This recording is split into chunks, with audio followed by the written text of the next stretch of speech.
नमस्कार। आचार्यवाणी देख रहे सभी महानुभावों का मैं पंडित गौरव आचार्य अपने इस कार्यक्रम में हार्दिक अभिनंदन करता हूँ। दोस्तों, रोज़ की भांति आप सबके सामने ज्योतिष संबंधित आपकी जिज्ञासाओं को शांत करने के लिए, आपकी नॉलेज को बढ़ाने के लिए, आपके जीवन में आ रही उलझनों को ज्योतिष संबंधित दवा से ख़त्म करने के लिए हमारा एकमात्र उद्देश्य है, ताकि आपके मन में किसी प्रकार की कोई जिज्ञासा हो तो हम इस कार्यक्रम के माध्यम से आपको संपूर्ण समाधान दे सकें। तो अलग अलग विषयों पर अलग अलग प्रकार की जानकारी, आज जो विषय बहुत दिनों से हमें ईमेल के माध्यम से और व्हाट्सएप के माध्यम से हमारे फेसबुक पेज पर भी कमेंट करते हैं। आप भी यदि फेसबुक पेज पर हमसे जुड़ना चाहते हैं तो आचार्य एस्ट्रोलॉजर पेज को फॉलो करें, और यदि आपकी कोई जिज्ञासा, आपका प्रश्न है या ज्योतिष संबंधित आप कुछ पूछना चाहते हैं तो उस पर भी आप अपनी डिटेल्स सेंड कर सकते हैं। नीचे स्क्रीन पर भी नंबर्स हैं, वहाँ पर भी बात की जा सकती है। तो आज का जो मूल विषय है जिस पर हम बात करेंगे वो है गर्भपात। गर्भपात यानी मिसकैरेज क्यों होता है, किन ग्रह गोचर की वजह से होता है, कैसे किन स्थितियों में होता है, क्योंकि बहुत सारे हमारे पास ऐसे सवाल हैं जो स्त्रियों को जब कंसीव होता है, कंसीव होने के 2 महीने बाद, 3 महीने बाद, 4 महीने बाद, किसी का तो बहुत ज़्यादा लेट अवस्था में भी गर्भपात होता है। तो उन गर्भपात की स्थितियों से मन की स्थिति भी बहुत ज़्यादा बेचैन होती है। आपको पता है, पारिवारिक एक बहुत खुशी का एक माहौल है। जब ईश्वर की देन एक बच्चा किसी परिवार में आना होता है तो उस समय जब ऐसी स्थिति होती है, किन ग्रह गोचर की वजह से होती है, समय पर उसको कैसे संभाल सकते हैं, और यदि हो चुकी है तो दोबारा आपकी कुंडली के दोष उसे सेम पोजीशन पर ना ले जाए, उसके लिए किस प्रकार विचार विमर्श करना चाहिए, या हमसे मिलकर या इस कार्यक्रम के माध्यम से अपनी कुंडली का विश्लेषण समझकर आप भी कर सकते हैं घर बैठे भी। तो सबसे पहले हम बात करते हैं संतान की। तो संतान का भाव है पंचम भाव, और संतान का जो लाभ है यानी संतान का जो सुख है वो होता है एकादश भाव, यानी कि संतान के सुखों का जो लाभ मिलना है वो एकादश भाव। तो गर्भपात की स्थितियां हमेशा ही पंचम भाव के ग्रह गोचर से या पंचम भाव की ग्रह संबंध की वजह से बनती हैं। सबसे पहले हम बात करें, पंचम भाव जो है उस भाव का कारक गुरु ग्रह, और संतान का कारक भी गुरु ग्रह। यदि आपकी जन्म पत्री में गुरु पाप ग्रहों के संबंध में, पाप कत्री योग में या क्रूर ग्रहों के साथ युति बनाकर या दृष्टि संबंध बनाकर बैठा हो तो कंसीविंग के बाद जो है वो गर्भपात की स्थितियां बन सकती हैं। ये जो भी गर्भपात की स्थितियां होती हैं उसका निर्णय स्त्रियों की कुंडली से ही होता है। बहुत सारे केसेस में हमने ये देखा है, कुंडली में जो गर्भपात के ग्रह गोचर या ग्रहों की स्थिति है वो इतनी प्रभावी नहीं होती, लेकिन आसपास के माहौल में नज़र बाधा दोष की वजह से या किसी माहौल में किसी तंत्र मंत्र के प्रभाव, कोई किसी के लिए उपाय करे या कोई अक्सर कहीं ना कहीं ऐसे तंत्र क्रियाकलापों में अगर जाता रहता है तो उसकी जो दृष्टि है वो सकारात्मक ना होकर नकारात्मक प्रभाव की होती है, तो उस प्रभाव में भी गर्भपात की स्थितियां बन जाती हैं। इसके अलावा संतान के सुखों के लिए पहले भाव का कारक सूर्य और चंद्रमा, यदि चंद्रमा पाप ग्रहों के संबंध में है, पाप ग्रहों की युति में है, और लग्नेश में चंद्रमा राहु और केतु के संबंध में आ जाए तो भी गर्भपात की स्थिति जो है वो बन जाती है। ऐसी स्थिति में आपकी जन्म पत्री के उन ग्रहों को पहचान कर जिनकी वजह से आपके जीवन में संतान संबंधित सुखों में कमी या संतान संबंधित सुखों में कष्ट है उसको दूर किया जा सके। छठे भाव, यदि छठा भाव चंद्रमा के संबंध में हो, यानी चंद्रमा आपकी जन्म पत्री में छठे भाव में हो और इसके साथ साथ राहु केतु या शनि का संबंध भी छठे भाव में हो, तो भी जो संतान है गर्भ में वो बहुत कमज़ोर होती है और डिलीवरी तक उस स्थिति में माँ की गर्भपात की स्थिति बनी रहती है। क्योंकि किसी भी पल जो है संतान की कमज़ोरी जो है वो कष्ट दिलवा सकती है। क्योंकि चंद्रमा संवेदनशील ग्रह है। स्त्रियों की जन्म कुंडली में चंद्रमा की स्थिति अगर नाजुक स्थिति में है तो उसका भी दिक्कत आपको गर्भपात के रूप में मिल सकती है। चंद्रमा यदि पाप ग्रहों में 6, 8 या 12 हाउसेज में, भावों में विद्यमान हो तो भी ये गर्भपात की स्थिति बनती है।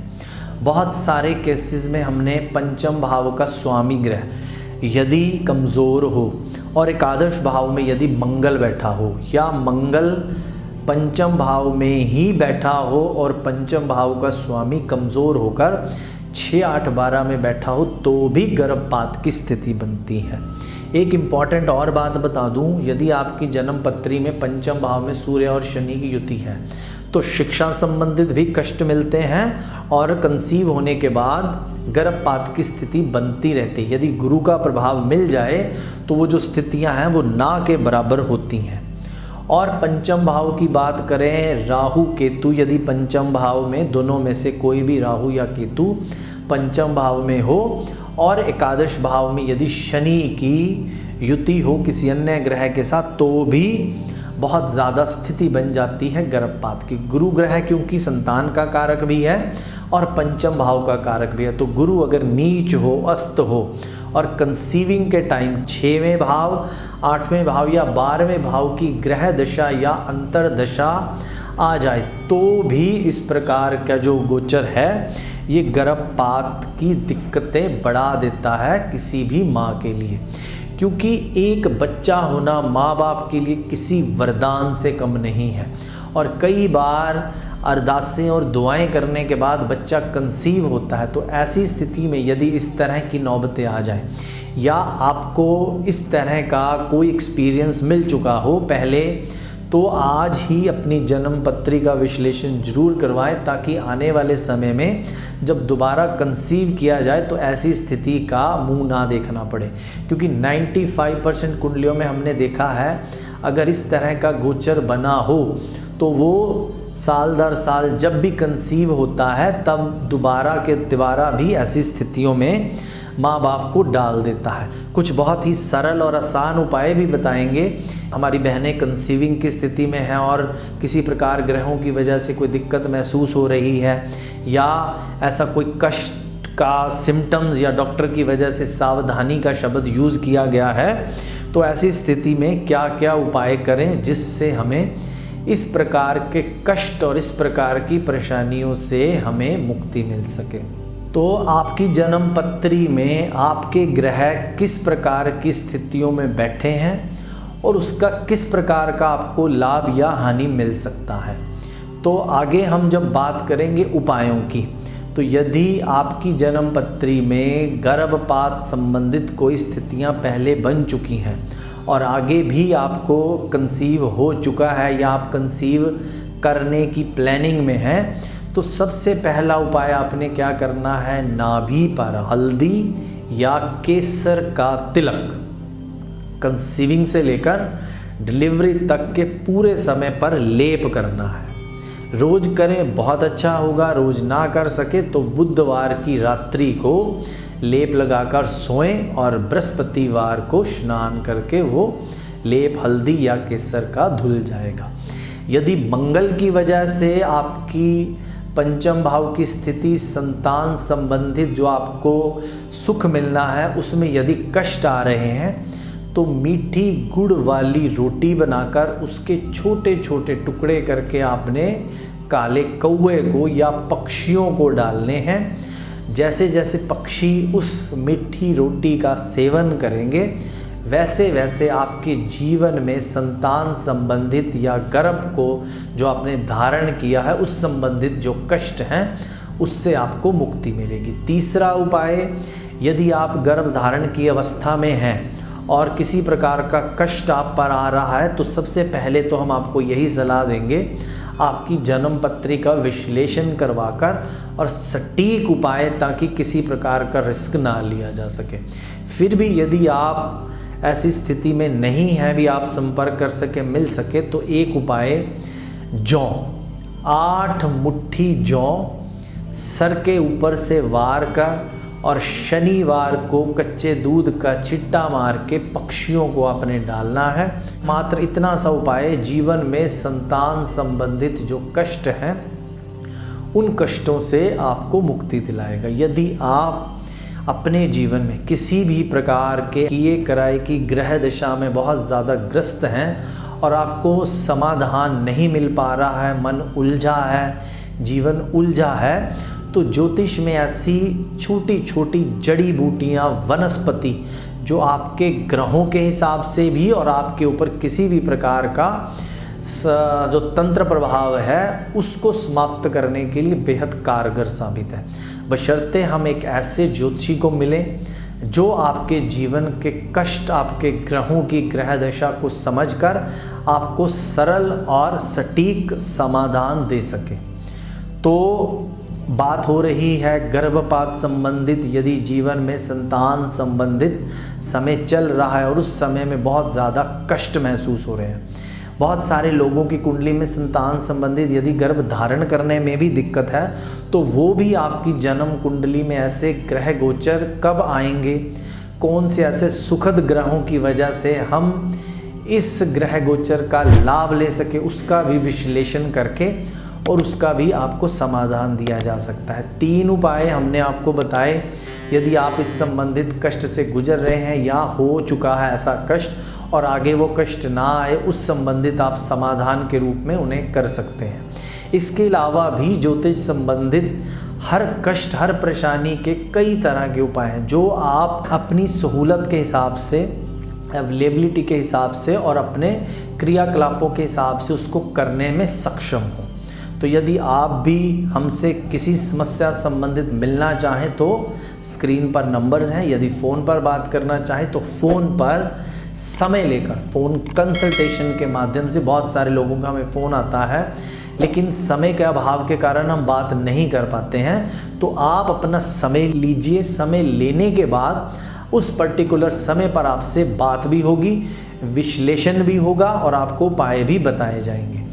तो इस संबंधित यदि और कोई जिज्ञासा हो तो आप हमें मिल सकते हैं। तो आज इस कार्यक्रम में जो हम ईमेल लेने जा रहे हैं वो ईमेल है शिवम मल्होत्रा जी का। शिवम मल्होत्रा जी की डेट ऑफ बर्थ है 27 मार्च 1985, 8:50 रात्रि के, और जलंधर का इनका जन्म है। शिवम जी की तुला लगन की पत्री है और केतु और राहु इनके सप्तम भाव, लगन और सप्तम में है। मंगल आपका है सप्तम भाव में राहु के साथ, केतु लगन में और मंगल राहु सप्तम भाव में। शादी संबंधित इनका कष्ट है, शादी कब होगी? आपकी जन्म पत्री में मंगल सप्तम और राहु सप्तम ने शादी को लेट किया है, उस संबंधित आपको कष्ट और परेशानियां मिल रही हैं, शादी के सुखों में कमी है। तो यहाँ एक ऐसा उपाय जो आपके जीवन में शादी संबंधित जो कष्ट है उसको समाप्त करेगा। सबसे पहले तो आपने 10 रत्ती का एक ओपल रत्न धारण करना है ताकि शुक्र जो आपका 6ठे भाव में सूर्य के साथ पीड़ित अवस्था में है उसको जागृत किया जा सके और शुक्र के अच्छा होने के बाद ही स्त्री का सुख मिलेगा। चंद्रमा भी 6ठे भाव में है तो चंद्रमा के लिए आपको पूर्णमासी वाले दिन जल चांदनी में रखकर उस जल से स्नान करना है। शादी के लिए जो आपको उपाय करना है वो आपको करना है जौ का आटा, नारियल का बूरा, काले तिल और सफ़ेद तिल, इसके पेड़े बनाकर 9 पेड़े हर वीरवार को मछलियों को डालने हैं। 4 वीरवार को ये आपने उपाय करना है और इस उपाय के माध्यम से आपके जीवन में जो कष्ट है और जो परेशानियां हैं विवाह संबंधित वो दूर होंगी। यदि आप भी अपनी जन्म पत्री हमें भेजना चाहें तो ईमेल के माध्यम से भेज सकते हैं, हमें मिलना चाहें तो लुधियाना में संपर्क किया जा सकता है और फ़ोन के माध्यम से बात करनी हो तो फ़ोन कंसल्टेशन के माध्यम से समय लेकर बात कर सकते हैं। आपके जीवन में किसी भी प्रकार का कष्ट हो तो बेझिझक फ़ोन उठाइए, हमें फ़ोन करिए, किसी भी समय किया जा सकता है। और YouTube पर इस प्रोग्राम को देखने के लिए पंडित गौरव आचार्य यूट्यूब पर सर्च करें। फेसबुक पर हमसे जुड़ने के लिए आचार्य एस्ट्रोलॉजर नाम से पेज को फॉलो करें। हमारा जो पेज है आचार्य एस्ट्रोलॉजर दी रिसर्चर, इस नाम से पेज है।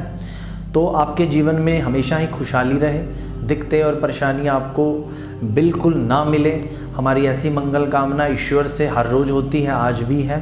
तो आपके जीवन में खुशियों की मंगल कामना करते हुए मैं पंडित गौरव आचार्य आज इस कार्यक्रम से आप सभी से विदा चाहता हूँ। नमस्कार।